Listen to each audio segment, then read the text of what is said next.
మీ business ఏదైనా మీ ఊర్లో promotion చేయాలంటే అది సుమన్ టీవీతోనే సాధ్యం. ఇప్పుడే సంప్రదించండి.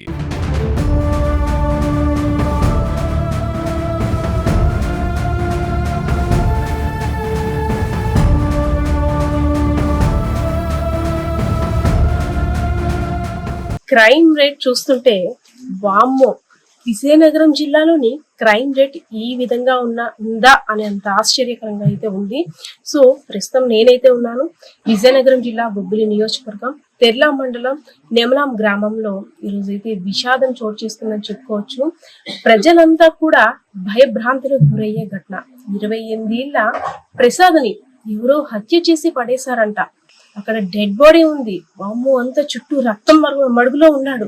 అటు ప్రతి ఒక్కరు కూడా ఆశ్చర్యానికి గురై కూడా ఉన్న పరిస్థితి అయితే ఇక్కడ ఉంది. సో గ్రామస్తులంతా కూడా మా ఏరియాలో ఎప్పుడు ఇలాంటిది వినడం అయితే ఎప్పుడు మేము చేయలేదు, కానీ ఇప్పుడు ఇలాంటిది మార్నింగ్ ఈ విషయం వింటే మాత్రం ఒళ్ళు గొగురు కురుస్తుందంటూ కూడా ఆశ్చర్యానికి గురవుతున్న పరిస్థితి. సో గ్రామస్తులు ఉన్నారు, ఒకసారి మాట్లాడుతూ.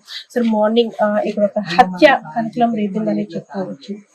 ఎవరో వ్యక్తి ఇక్కడ పడున్నారు, ఎవరో చంపేశారంట. అసలు ఈ వార్త ఎలా తెలిసిందండి మీకు? మేము పడుకున్న టైం అండి. అందరూ అలా ఏదో పరిగెత్తుకుంటూ వెళ్తున్నారు. ఎవరో అవుటర్స్ మెసేజ్ ఏదో ఫోన్ ద్వారా ఎలాగ వచ్చింది. వచ్చిన తర్వాత మేము ఒకసారి తుల్లు పడి లేచాం. ఇటువంటి సంఘటన నా జీవిత చరిత్రలో మేము వినలేదు, చూడలేదు. ఏం జరుగుతుందంటే, మేము ఈ రోజు ఊరు కదిలి బయటికి వెళ్ళడానికి కూడా మాకు చాలా భయంగా ఉంది. నేను ఈ 3-4 విలేజ్ల్లో వైద్యం చేస్తుంటాను. నేను ఎమర్జెన్సీ పర్పస్ మీద ఈ రోజు ఎవరు కబురు పెట్టినా సరే నేను రాలేను, దయచేసి మీరే వస్తే బెటర్ అనే స్థితిలో నేను ఉన్నాను. ఇటువంటిది ఇంతవరకు జరగలేదు. ఇది మరి ఎలా జరిగిందో, ఎందుకు జరిగిందో అని మాకు అర్థం కావట్లేదు, అంత పట్టట్లేదు. ప్రసాద్ సాఫ్ట్వేర్ ఉద్యోగి, అలానే పెద్ద శత్రువులు కూడా. ఆయన అయితే సాఫ్ట్వేర్ కానీ సాఫ్ట్వేర్ చాలా ఎవరిని అనే వ్యక్తి కాదు, ఎవరితో అనిపించుకునే వ్యక్తి కాదు. ఎంతవరకు మా దృష్టిలో పడలేదు. మేము 4-5 గ్రామాలు చూస్తున్నాం. ఆ అబ్బాయి ఎప్పుడో వస్తే అతను మళ్ళీ అతను రావటం, వెళ్ళిపోవటమే. కానీ అతను ఎవరిని కామెంట్ చేయడం కానీ, ఇంకొకలాగా అతను ఏదైనా మాట్లాడడం కానీ, అసలు అతనికి వివహాసం అనేది తెలియదు.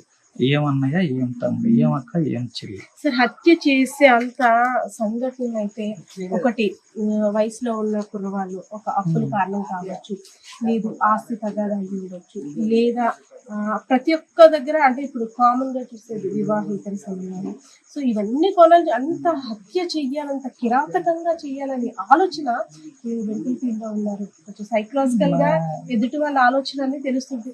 కానీ అంటే ఏదైనా తప్పు తప్పు అయితే ఏదైనా ఉండొచ్చు, కానీ ఇంతవంటి దుర్మార్గత్వమైనటువంటి చర్యలు మాత్రం ఇంతవరకు జరగలేదు.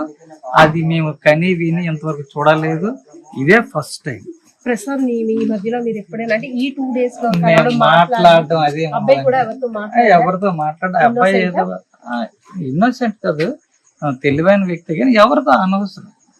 నా పని ఏదో నేను చేసుకుంటాను, వాళ్ళు మనల్ని డిస్టర్బ్ చేయాలి అనే తత్వంతో ఉన్న వ్యక్తే తప్పించి ఏదో మాట్లాడదాం 4 ఉన్నారు అని అంటే నాకు తెలిసినంత వరకు. మరి ఇక్కడ వాళ్ళు ఫ్రెండ్స్ ఎవరు ఏంటనేది మనకు తెలియదు. గ్రామం అంతా కూడా చూస్తున్నాము, భయపడుతున్నాను. ఒకటి బయటకు వస్తే ఏం జరుగుతుంది, ఏం జరుగుతుందో తెలియనటువంటి స్థితిలో ఈ రోజు గ్రామం వెళ్ళిపోయింది. ఒక అన్కాన్షియస్ లకు వెళ్ళిపోయినట్టు అయిపోయింది. అందుచేత ఏంటంటే ఇది ఏంటి అనేది మాకు మిస్టరీగా ఉంది. అంటే మన ఏరియాలో క్రైమ్ రేట్ ఈ విధంగా ఉందంటే ఆశ్చర్యం బాగా.